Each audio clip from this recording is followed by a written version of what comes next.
Представниците на 4 политички партии, потписнички на договорот од Пржино, денеска ги продолжија преговорите за отворените прашања за условите што би довеле до кредибилни избори, поради отсуство од земјата на амбасадорот на Европската Унија Иво Орав, кој на консултации во Брисел. Средбата се одржува во резиденцијата на американскиот амбасадор во Скопје Джес Бејли.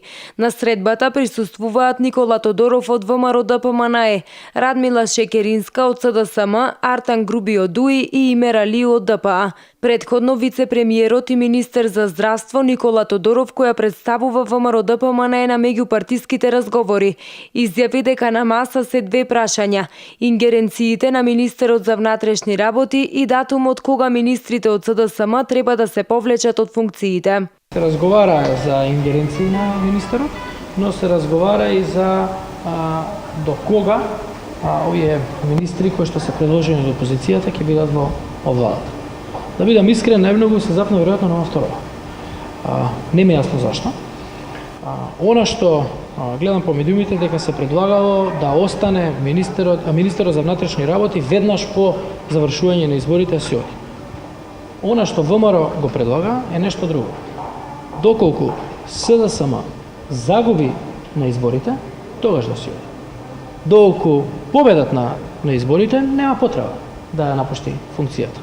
Со неприфаќањето од една страна на овој наш предлог, они директно, јасно, јавно признаваат пред граѓаните дека се свесни дека следните избори ќе ги загубат. Пратеникот на ВМРО-ДПМНЕ, кој и подпредседател на собранието Антонио Милошовски, изјави дека компромис е можен, но дека за тоа е потребна политичка волја.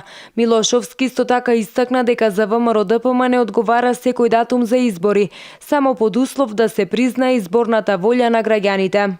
Во ВМРО-ДПМНЕ сметаме дека е важно политичките партии, особено СДСМ, да кажат дали се подготвени за избори и дали сакаат да има избори, бидејќи истите ги бараа во претходните 2 години.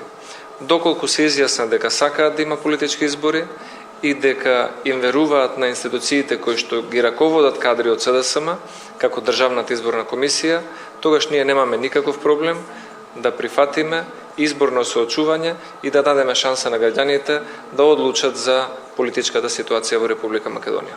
Така што одговара секој оној датум кој што СДСМ смета дека е соодветен, под услов тие да се согласат дека ќе ја признаат изборната волја на граѓаните. Доколку се реши прашањето околу ингеренциите на министерот за внатрешни работи во преодната влада, според она што е досега договорено, техничката влада ќе се формира 100 дена пред изборите.